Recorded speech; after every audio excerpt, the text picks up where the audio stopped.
тие треба постојано да се под нормален ритм и на исхрана. Годишно трошоците кои што Министерството за здравство ги одредува и воопшто државата внимава на тоа колку треба да се дозволат средства за испитување и за лекување на остеопорозата се огромни и затоа станува поголем здравствен проблем и почнуваат повеќе луѓето да внимаваат на тоа. Меѓутоа, оно што е најбитно од здравствен аспект на тоа е дека коската станува порозна, мека и на мала повреда таа може да се скрши. Највеќе ризични фактори се заболените кои што имаат според полот жените, значи кои што почнуваат со климактерични тегоби, меѓутоа најмногу според оние кои што се и со помал внес на калциум во исхраната, на витамин Д, потоа кои што имаат нередовен животен стил, односно не физички активни луѓе кои што се пушачи, оние кои што консумираат во поголема количина алкохол и така натаму. Оно што е битно за превенцијата е дека тие треба да имаат поголем внес на млеко, јогурт, сирење, урда, сите тие производи кои што содржат поголема количина на калциум, како и спанак, житарици и многу други кои што не би требало вештачки да се внесуваат, меѓутоа тренд е денеска да луѓето примаат и многу витамини и вештачки ги внесуваат. Најмногу би требало тука да се внимава на витаминот Д, кој што веројатно заради изложувањето на кожата на сонце и самиот ќе се внесе, и од лековите кои што многу треба да се внесуваат, денеска стојат на располагање огромен број на нови видови на лекови кои што најмногу би требало да одлучи матичниот лекар за тоа. Пациентите кај кои е диагностицирана остеопорозата според примариус доктор Манева Самарџиска треба да внимаваат на остеопорозата би требало, бидејќи е главен проблем на денешницата, да се биде во постојана контрола, бидејќи го одредуваме калциумот во крвта и во мокрачата, тоа е овозможено и во нашата лабораторија, нивото на витамин Д во крвта, се одредува тироидната функција, бидејќи таа е најголемиот орган кој што ги одговара за базалниот метаболизам во организамот, потоа се одредува тестостеронот или некои други хормони во жената во тој период и на тој начин се испитуваат сите ризични фактори кои што ќе доведат до овој процес. Најмногу што треба да внимаваме е од како ќе се јави таа и кога ќе се докаже да бидеме под постојана физичка активност и на тој начин да го намалиме ризикот за компликациите од истата. Спомнавте дека жените се најмногу подложни на оваа болест. Од која година, например, треба жените да вршат редовна контрола? Тоа велиме дека ретко кога се јавува остеопорозата во детската возраст, меѓутоа тоа е исто и присутна болест и тогаш, меѓутоа во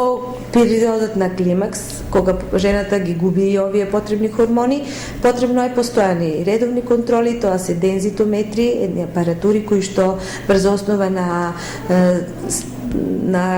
густината на коската се одредува со застанување со петата на дензитометар, апарат кој што денеска е информиран во едно здружение кое што постојано ги потсетува луѓето, ги форсира да прават постојани испитување и ретко кога би можело да се испушти таква диагноза. Дали остеопорозата за секогаш може да се излечи или е болест која што и понатаму се провлекува?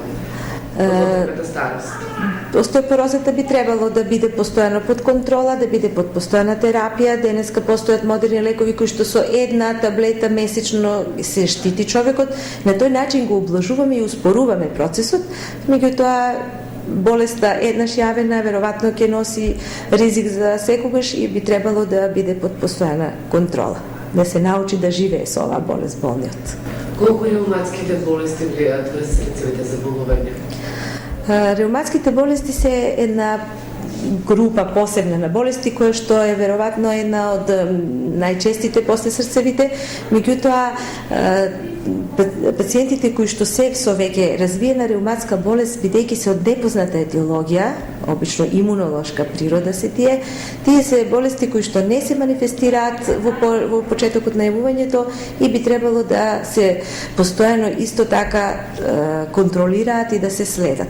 Една од причините за настанување на реуматските и најчеста е реуматската треска, и она старото популарното, како што велиме дека реуматската треска или таа болест ги гали зглобовите, но го каса срцето, е многу познато уште од стари времења и мислиме дека тука треба посебно внимание уште во детската возраст, кога би се јавили високи температури, се накалемат некои бактериски инфекции, ги атакуваат зглобовите и во тек на покасните години се манифестираат оние последици кои што ги оставила срцевата или треската во раните возраст на јавување. Помладата популација нема физички активности. Тие не знаат да уживаат во играта и спортот. Едноставно компјутерите ги вразуваат за столчињата. Една од почестите болести е токму и лумбоишиалгијата. Болката во долниот дел на грбот или во лумбосакралниот дел на ребетниот столб е еден од најчестите проблеми поради кои пациентите се јавуваат на лекар. Лумбоишиалгијата како една од ревматските заболувања е најчеста причина за привремена или потполно намалување на работната активност на работоспособното население и најчеста причина за појава на долготрајни болки во коските и зглобовите кај возрастната популација.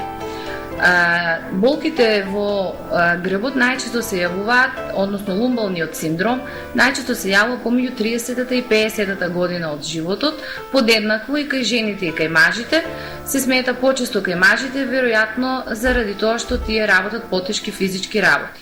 Една од причините за појава на лумбалниот синдром се најчесто дигањето на тешки предмети, кај лицата се јавува со поголема телесна тежина, кај лицата со остеопороза, понатаму кај спортистите, физички неактивните лица и секако како една од причините се смета неисправното држење на ребетниот столб и современиот нездрав модерен начин на живење. Лумбалниот синдром најчесто настанува, како што рековме, при дигање на тешки предмети или при некое нагло движење настанува поместување на дискусот, кој всушност представува амортизер помеѓу прашлените. Поместениот дискус врши притисок врз нервот кој што излегува од ребетниот канал и се јавува јака болка, која се шири низ глутеалната регија, над коленицата, под коленицата, се до стапалото. Покрај јаката болка се јавува и грч на мускулатурата, поради што настанува искривување на болниот према напред или во страна. Сега, за разлика од акутниот лумбален синдром, болката во грбот може да се јавува постепено со тоа што со текот на времето таа станува појака и тогаш зборуваме за хроничен лумбален синдром. Хроничниот лумбален синдром најчесто настанува поради дегенеративни промени на ребетниот столб, односно подочно во лумбосакралниот дел на ребетниот столб, и карактеристично е тоа што настанува старење на зглобната раскавица, поради што тогаш се јавуваат коскени остеофити на ребетните пришлени или спондилоза. Сега поставувањето на диагнозата најчесто оди со земање на целосна анамнеза и РТГ снимка на ребетниот столб и секако голема улога има,